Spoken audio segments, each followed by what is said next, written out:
மத்திய பாஜக அரசு மூன்றாவது முறையாக ஆட்சியில் அமர்ந்து வரும் நிலையில் ஜூன் 9ஆம் தேதியுடன் ஓராண்டு நிறைவடைய உள்ள நிலையில் அரசுக்கு வரவேற்பும் விமர்சனங்களும் ஒரு சேர கிடைத்துள்ள தகவல் குறித்து விளக்குகிறது இந்த செய்தி தொகுப்பு.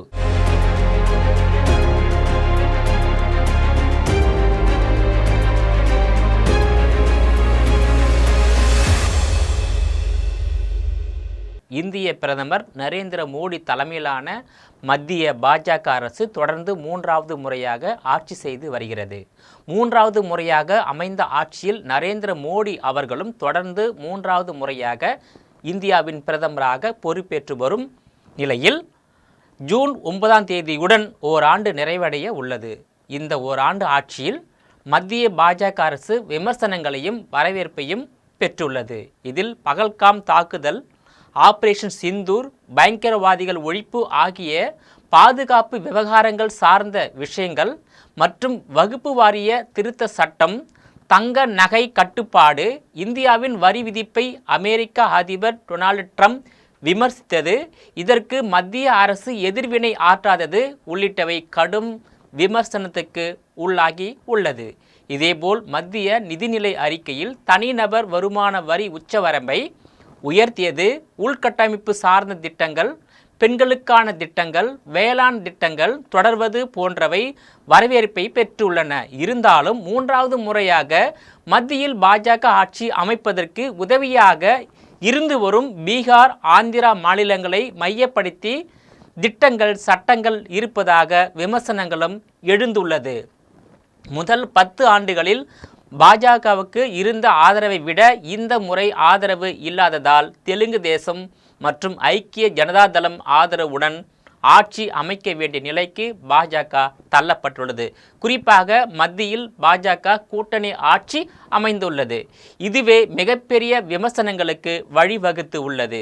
ஆந்திர பிரதேச முதல் அமைச்சர் சந்திரபாபு நாயுடு, பீகார் மாநில முதலமைச்சர் நிதிஷ்குமார் மத்திய பாஜக அரசுக்கு நெருக்கடியாக இருப்பார்கள் என்று எதிர்க்கட்சிகள் கூறி வந்தன. நாடாளுமன்றத்தில் கொண்டு வரப்பட்ட வகுப்பு சட்ட திருத்த மசோதாவுக்கு நாடு முழுவதும் எதிர்ப்பு கிளம்பியது. இது இஸ்லாமியர்களுக்கு எதிரான சட்டம் என்று எதிர்க்கட்சிகள் கடுமையாக எதிர்ப்பு தெரிவித்த நிலையிலும் அந்த மசோதா வெற்றிகரமாக நாடாளுமன்றத்தின் இரு அவைகளிலும் நிறைவேற்றப்பட்டது. ஜம்மு காஷ்மீர் பகல்காமில் கடந்த ஏப்ரல் 22ஆம் தேதி பயங்கரவாதிகள் நடத்திய கொடூர துப்பாக்கி சூட்டில் 26 சுற்றுலா பயணிகள் பரிதாபமாக கொல்லப்பட்டனர்.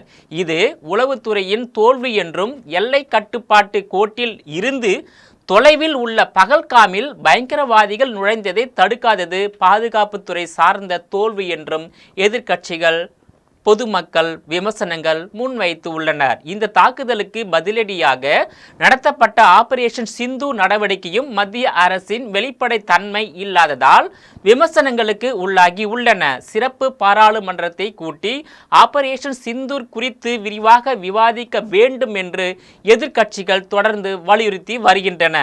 இதேபோல் அமெரிக்க அதிபர் டொனால்டு ட்ரம்ப் இந்தியாவை தொடர்ந்து விமர்சித்து வருகிறார். உலகிலேயே அதிக வரி விதிக்கும் நாடு இந்தியா தான் என்றும், இந்தியா பாகிஸ்தான் போரை நிறுத்தியது நான் தான் என்றும் கூறியதும், ஆப்பிள் நிறுவனம் இந்தியாவில் உற்பத்தியை விரிவுபடுத்தக்கூடாது என்றும், நாடு கடத்தல் என்கிற பெயரில் இந்தியர்களை கை கால்களில் சங்கிலியால் கட்டி அனுப்பி வைக்கப்பட்ட விவகாரத்திலும் மத்திய அரசு தரப்பில் இருந்து எந்த எதிர்வினையும் இல்லாமல் இருந்து வருவது விமர்சிக்கப்பட்டு வருகிறது. டொனால்டு ட்ரம்புக்கு எதிராக பேசுவதற்கும் கருத்து தெரிவிப்பதற்கும் நரேந்திர மோடி அவர்கள் பயப்படுகிறார் என்றும் எதிர்க்கட்சிகள் கடும் விமர்சனத்தை முன்வைத்து உள்ளனர்.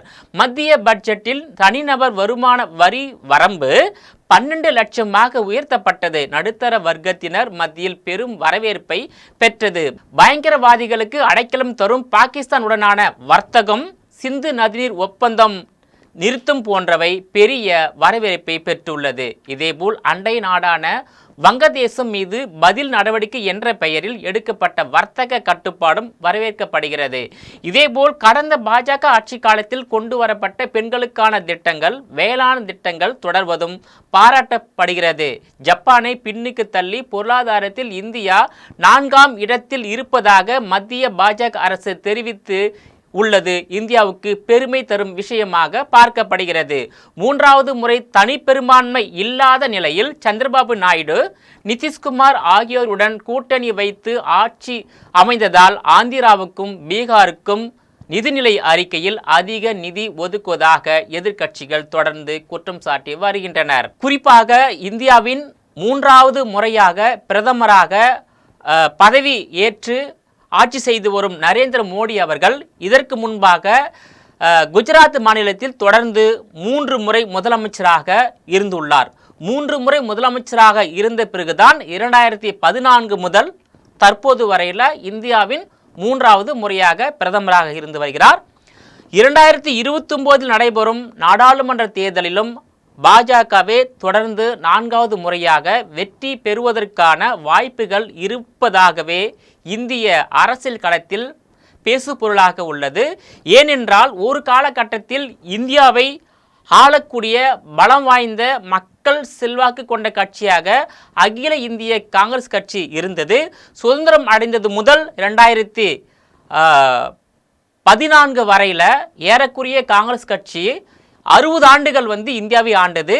ஏன் தமிழகத்தில் கூட காங்கிரஸ் கட்சி 1937 முதல் 67 வரையில் காங்கிரஸ் கட்சி தமிழகத்தை ஆண்டது. இப்படி இந்தியாவையும் ஒட்டுமொத்த மாநிலங்களையும் ஆண்ட கட்சி காங்கிரஸ் கட்சி. குறிப்பாக PV நரசிம்மராவ், அதாவது மறைந்த முன்னாள் பிரதமர் PV நரசிம்மராவ் பிரதமராக இருந்தபோது அதிகபட்சமாக காங்கிரஸ் கட்சி 16 மாநிலங்களில் காங்கிரஸ் கட்சியும் அதன் கூட்டணி கட்சியும் ஆட்சி நடைபெற்றது. அது மிகப்பெரிய வரலாற்று சாதனையாக அப்போது பேசப்பட்டது. ஆனால் தற்போது பார்த்தீங்கன்னாக்கா 2014 முதல் 2024 வரையில் தொடர்ந்து 3வது முறையாக பாஜக இந்தியாவை ஆண்டு வருகிறது. நடைபெற்ற நாடாளுமன்ற தேர்தலில் தொடர்ந்து வெற்றி பெற்று ஆட்சி கைப்பற்றி உள்ளது. இப்போ இந்தியாவில் ஏறக்குறைய 20 மாநிலங்களில் பாஜக மற்றும் அதன் கூட்டணி கட்சிகளின் ஆட்சி நடைபெற்று வருகிறது. ஒரு காலகட்டத்தில் இந்தியாவில் எப்படி காங்கிரஸ் கட்சி மக்கள் செல்வாக்கை பெற்ற பலம் வாய்ந்த கட்சியாக இருந்ததோ அதே போல தற்போது பாஜக அந்த இடத்திற்கு வந்துவிட்டது. காங்கிரஸை வீழ்த்தும் அளவிற்கு, முந்தும் அளவிற்கு பாஜக வந்துவிட்டது. 2029 நடைபெறும் நாடாளுமன்ற தேர்தலிலும் பாஜக வெற்றி பெறுவதற்கான வாய்ப்பு இருப்பதாகவே பேசப்படுகிறது. ஏன்னா காங்கிரஸ் கட்சியில் செல்வாக்கு இருக்கின்றது மக்கள் மத்தியில். ஆனால் அந்த காங்கிரஸ் கட்சிக்கான தலைமை பலவீனமாக இருக்கின்றது. அதனால தான் ஒரு கட்சிக்கு தலைமை தான் முக்கியம். தலைமை சரியாக பொருத்தமாக மக்கள் ஏற்றுக்கொள்ளும் வகை இருந்தால் மட்டுமே அந்த தலைமைக்கு இருக்கக்கூடிய கட்சிக்கும் கூட்டணி கட்சிக்கும் மக்கள் வாக்களிப்பாங்க. அதுதான் இந்திய வரலாற்றிலும் தமிழக வரலாற்றிலும் வெற்றி தோல்வியை நிர்ணயித்து உள்ளது. அந்த வகையில் காங்கிரஸ் கட்சி சரியான தலைமை இல்லை, அதனால தான் தோல்வி சந்திக்கிறது. ஆனால் பாஜகவிற்கு சரியான தலைமை, அதாவது நரேந்திர மோடி அவர்கள் சரியான தலைமையாக பார்க்கப்படுகிறது. அவரை இந்த இந்திய நாட்டு மக்கள் முழு மனதோடு ஏற்றுக்கொள்ளதாக பார்க்கப்படுகிறது. அதாவது அடல் பிகாரி வாஜ்பாய்க்கு பிறகு அவரும் 3 முறை இந்தியாவை ஆண்டிருக்கார். 1996 ஒரு 13 நாள் பிரதமராக இருந்தார். அப்புறம் 98 13 மாதம் பிரதமராக இருந்தார். பிறகு 99 முதல் 2004 வரையில் 6 வருஷம் பிரதமராக இருந்தார். ஸோ வாஜ்பாய்க்கு பிறகு ஒரு செல்வாக்கு மிக்க ஒரு பிரதமராக நரேந்திர மோடி இருந்து வருகிறார். இந்தியாவில் அதிக ஆண்டுகள் யார் பிரதமராக இருந்தாங்கன்னு பார்த்தீங்கன்னாக்கா மறைந்த முன்னாள் பிரதமர் நேரு அவர்கள். அதற்கு அடுத்தபடியாக நேருவின் மகள் இந்திரா காந்தி அவர்கள். இப்போ மோடி அவர்கள் அந்த பாஜக என்ற கட்சியில் அந்த விதிமுறைகள் தளர்த்தப்பட்டால், அதாவது பாஜக என்ற கட்சியில் குறிப்பிட்ட வயது வரையில்தான் கட்சி பொறுப்பிலும் ஆட்சி பொறுப்பிலும் இருக்க வேண்டும் என்ற விதிமுறை உள்ளது. அந்த விதிமுறை மோடி அவர்களுக்கு தளர்த்தப்பட்டால் அவர் நிச்சயமாக இந்திரா காந்தி சாதனையும் முறியடிப்பார், நேரு அவர்கள் சாதனையும் முறியடிப்பார். என்ன சாதனைனாக்கா அதிக ஆண்டுகள் பிரதமராக இருந்த சாதனையை முறியடிப்பார். அதே போல் அதிக ஆண்டுகள் இந்தியாவை ஆண்ட சாதனை காங்கிரஸ் கட்சிக்கு உள்ளது. அந்த சாதனையை கூட பாஜக வரும் காலங்களில் முறியடித்து அதையும் தாண்டி செல்லக்கூடிய வாய்ப்பு பாஜகவுக்கு இருப்பதாகவே பேசப்படுகிறது. இந்தியா கூட்டணி என்பது இப்போ பலவீனம் அடைந்து உள்ளது. அந்த இந்தியா கூட்டணியில் பார்த்தீங்கன்னாக்கா ஆம் ஆத்மி கட்சி தற்போது வெளியே ஏறி உள்ளது. ஸோ அந்த இந்தியா கூட்டணியும் இந்தியா முழுவதும் ஸ்ட்ராங்காக இல்லை. பல்வேறு மாநிலங்களில் காங்கிரஸ் கட்சிக்கும் அந்த மாநில கட்சிக்கும் அந்த மாநில முதலமைச்சரும் கருத்து வேறுபாடு ஏற்பட்டு நாடாளுமன்றத்தில் மட்டும்தான் கூட்டணி அமைப்போம், சட்டமன்றத்தில் நாங்கள் கூட்டணி இல்லாமல் தேர்தல் சந்திப்புன்னு சொல்கிறாங்க. ஆனால் நாடாளுமன்ற தேர்தலே ஒரு சில மாநிலங்களில் காங்கிரஸ் கட்சியுடன் கூட்டணி அமைக்காமல் தேர்தலை சந்தித்தாங்க 2024. அதனால் இந்தியா கூட்டணி இன்னும் பலப்படுத்த வேண்டும் காங்கிரஸ் கட்சி. ஸோ பலப்படுத்தல் அப்படின்னாக்கா 2029 தேர்தலும் காங்கிரஸ் கட்சிக்கு ஒரு தோல்வியை கொடுக்கும் என்பதில் மாற்று கருத்து கிடையாது. இன்னும் 4 ஆண்டுகளுக்குள்ளாக காங்கிரஸ் கட்சி அந்த கட்சியை பலப்படுத்த வேண்டும், சரியான தலைமையை நியமிக்க வேண்டும். அதே நேரத்தில் கூட்டணியை பலப்படுத்த வேண்டும். ஆனால் பாஜக கட்சியும் கட்டுக்கோப்பாக இருக்கின்றது, அந்த என்டிஏ கூட்டணியும் கட்டுக்கோப்பாக இருக்கின்றது, தலைமையும் பொருத்தமாக இருக்கின்றது. ஸோ இதுக்கு பாஜகவுக்கு நிகராக காங்கிரஸ் கட்சியில் பல்வேறு மாற்றங்கள் கொண்டு வந்தால் மட்டும்தான் 2029 நடைபெறும் நாடாளுமன்ற தேர்தலில் காங்கிரஸ் கட்சியால் 3 தோல்விக்கு பிறகு வெற்றி பெற முடியும். இல்லை என்றால் 4வது முறையும் தோல்வி சந்திப்பதற்கான வாய்ப்பு இருக்கின்றது. இப்போ பார்த்தீங்கன்னாக்கா மத்தியில் பல்வேறு மாநிலங்களில் பாஜக கட்சியுடைய செல்வாக்கு பெற்றுட்டாங்க, ஆட்சியை பலப்படுத்திட்டாங்க, ஒவ்வொரு மாநிலமாக கைப்பற்றிட்டே வராங்க. நடைபெறுகின்ற அத்தனை சட்டமன்ற தேர்தல்களிலும் பாஜக படிப்படியாக அனைத்து மாநிலங்களிலும் வெற்றி பெற்றே வராங்க. அதாவது மத்தியிலும் பாஜக ஆட்சி, மாநிலத்திலும் பாஜக ஆட்சி, அந்த நிலையில் அவங்க டார்கெட் இருக்கின்றது. தமிழ்நாட்டில் 2026 சட்டமன்ற தேர்தலில் எப்படியாவது தமிழ்நாட்டில் பாஜக ஆட்சியை கைப்பற்றி ஆக வேண்டும் என்ற இலக்கோடு தான் அவங்களுடைய தேர்தல் யூகம் அமைத்து தேர்தல் கலப்பணியில் ஈடுபட்டிருக்காங்க. அதுக்காக தான் பார்த்தீங்கன்னாக்கா அதிமுக பாஜக கூட்டணி மீண்டும் அமைந்துள்ளது. அந்த கூட்டணி அமைவதற்கு முன்பாக அதிமுக தலைமை என்னென்ன கோரிக்கைகள் முன்வைத்ததோ அத்தனை கோரிக்கைகளுக்கும் மத்திய பாஜக அரசு அனுமதி கொடுத்து சம்மதம் தெரிவித்து பாஜக அதிமுக கூட்டணி அமைந்துள்ளது. இந்த கூட்டணியில் இன்னும் இருக்கின்ற பல்வேறு அரசியல் கட்சிகளை, குறிப்பாக தமிழ் மாநில காங்கிரஸ், பாமக, தேமுதிக, புரட்சி பாரதம், புதிய நீதி கட்சி, புதிய தமிழகம் கட்சி, தமிழக மக்கள் முன்னேற்ற கழகம், அம்மா மக்கள் முன்னேற்ற கழகம், இந்த மாதிரி எல்லா அரசியல் கட்சிகளையும், குறிப்பாக திமுகவுக்கு எதிராக உள்ள அனைத்து அரசியல் கட்சிகளையும் ஓர் அணியில் திரட்ட வேண்டும் என்ற முனைப்புடன் பாஜக அதிமுக செயல்பட்டு வருகிறது.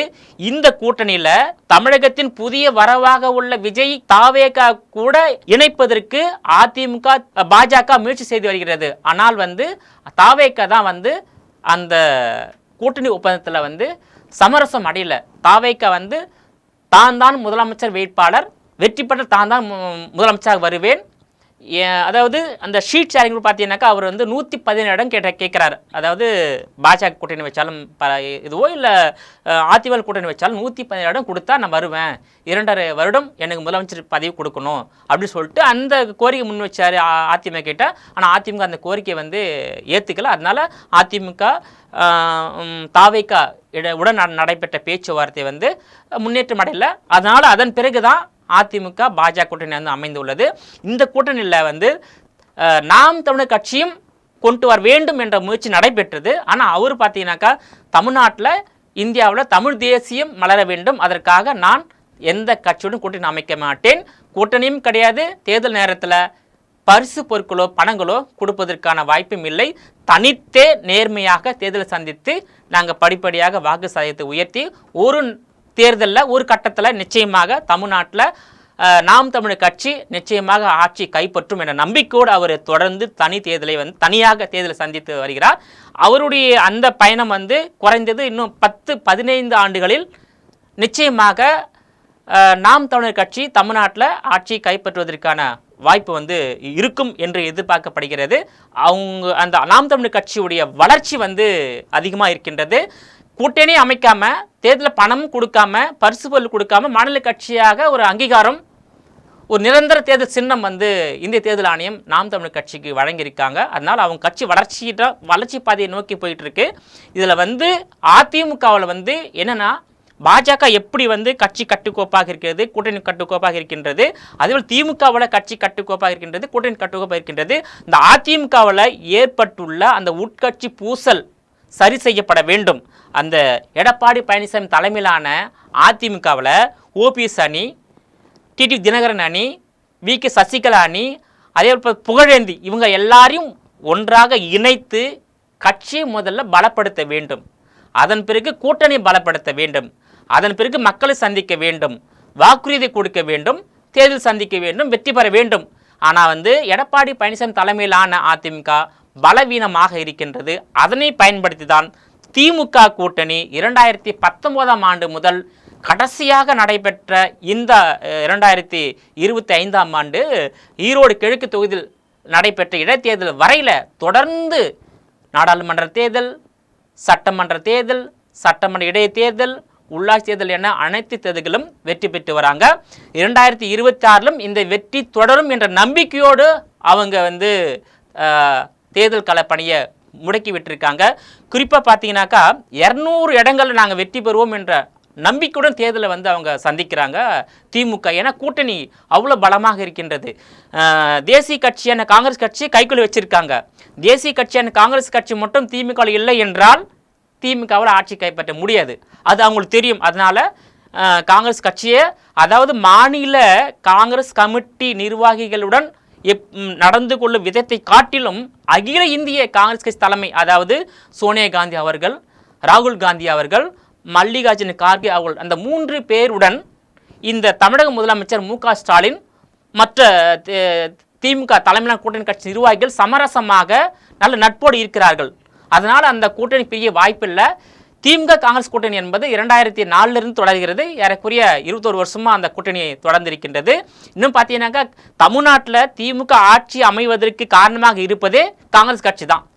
காங்கிரஸ் கட்சி இல்லை என்றால் தமிழ்நாட்டில் திமுகவால் ஆட்சி அமைக்கவே முடியாது, எதிர்கட்சியாக கூட வர முடியாது. அந்த அளவுக்கு திமுகவுக்கு மக்கள் பலம் இல்லை, மக்கள் செல்வாக்கு இல்லை. அதனால தான் என்ன பண்ணிக்கானாக்கா, இந்த கடைசியாக மதுரையில் நடைபெற்ற அந்த பொதுக்குழு கூட்டத்தில் திமுக உறுப்பினர்கள் இறந்து போனால், வாரிசு 21 வயதுக்கு உட்பட்டு இருந்தால் அந்த இறந்த குடும்பத்தில் 10 லட்சம் நிவாரணம் கொடுக்கப்படும் என்று அறிவித்துள்ளார் முதல்வர் மு.க. ஸ்டாலின். ஏன்னாக்கா அப்போ தான் தமிழ்நாட்டு மக்கள் மற்ற கட்சிகளை காட்டிலும் திமுகவில் சேருவாங்க, அடிப்படை உறுப்பினராக வருவாங்க. ஏன்னா அவங்களுக்கு தெரியும் திமுகவுக்கு தமிழ்நாட்டில் மக்கள் சக்தி, மக்கள் பலம் இல்லை. அந்த மக்கள் சக்தியை, மக்கள் பலத்தை இன்னும் உயர்த்த வேண்டும் என்றால் இது போன்ற ஒரு கவர்ச்சிகரமாக அறிவிக்க வேண்டும் என்று அறிவிச்சிருக்காங்க. ஸோ அவங்க திமுக சரியான பாதையில் போயிட்டுருக்காங்க. அவங்க மக்கள் வாக்களிக்கலாம் கூட அந்த எதிர்கட்சிகளுடைய வாக்குகள், அதாவது காங்கிரஸ், இடதுசாரிகள், இந்த மாதிரி பல மதிமுக, தமிழக வாழ்வுரிமை கட்சி, கொங்கு மக்கள் ஈஸ்வரன் கட்சி, இந்த மாதிரி கட்சிகளுடைய வாக்குகள்லாம் திமுகவுக்கு சென்று அவங்க 2026 ஆட்சி அமைப்போம் என்ற ஒரு திட்டத்தோடு இருக்கிறாங்க. அதே போல் தமிழ்நாட்டில் 4 முனை போட்டி நிலவுகிறது. ஆளுங்கட்சியான திமுக தலைமையிலான கூட்டணி, எதிர்கட்சியான அதிமுக தலைமையிலான கூட்டணி, தமிழகத்தின் புதிய வரவாக உள்ள விஜய் தலைமையிலான கூட்டணி, தனித்தே களங்காணுவோம் என்று உறுதியோடு களம் இறங்கக்கூடிய நாம் தமிழர் ஒருங்கிணைப்பாளர் சீமான் தலைமையிலான கட்சி 4 முனை போட்டி. இந்த முன் எப்போதும் இல்லாத வகையில் 2026 சட்டமன்ற தேர்தல் எல்லா அரசியல் கட்சிகளுக்கு ஒரு மிகப்பெரிய சவால் நிறைந்த தேர்தல் களமாக இருக்கும். மக்களுக்கும் பார்த்தீங்கன்னாக்கா பயந்துக்கிட்டு எந்த கட்சி ஆட்சிக்கு வருகிறதோ அந்த கட்சி பயந்துக்கிட்டு மக்களுக்கு தேவையான அடிப்படை தேவைகளை தயக்கமின்றி செய்து தருவாங்க. அதே நேரத்தில் மக்களும் சரியான அந்த தேர்தல் நேரத்தில் அந்த வாக்குச்சாவடிக்கு போவதற்கு முன்பாக சரியான கேண்டிடேட்டை சரியான கட்சியுடைய பிரதிநிதியை வந்து நீங்கள் தேர்ந்தெடுக்கணும். அதாவது பணத்துக்கோ பரிசு பொருளுக்கோ நீங்கள் வந்து அந்த நேரத்தில் ஆசைப்பட்டு உங்களுடைய ஜனநாயக உரிமையை வந்து விற்கக்கூடாது. சரிங்களா? நீங்கள் வந்து நம்மளை யார் ஆள வேண்டும் என்பதை நாம் தீர்மானிக்கிறோம். 5 ஆண்டுகள் தான் ஒரு கட்சியினுடைய ஆட்சி ஒரு முறை தேர்ந்தெடுத்தால் அந்த 5 ஆண்டுகள் என்பது நம்மளை யார் ஆள வேண்டும், எந்த கட்சி ஆள வேண்டும், இதுக்கு முன்பாக ஆண்ட கட்சி நமக்கு என்ன பண்ணாங்க, ஆளுகின்ற கட்சி என்ன பண்ணுறாங்க, இல்லை 2 கட்சிக்கு மாற்றாக வேறொரு கட்சி ஆட்சியில் அமர்த்தலாமா என்பதை யோசித்து உங்களுடைய ஜனநாயக கடமையை வந்து ஆற்ற வேண்டும் என்பதுதான் இந்திய அரசியல் அமைப்பு சட்டத்தில் குறிப்பிடப்பட்டுள்ளது. அதன்படி உங்களுடைய ஜனநாயக கடமையை வந்து ஆற்ற வேண்டும். நேயர்களே, மீண்டும் இது போன்ற மற்றொரு நிகழ்ச்சியில் சந்திக்கிறேன். அதுவரையில் உங்களிடமிருந்து விடைபெறுவது நான் உங்கள் விஜயபாலன்.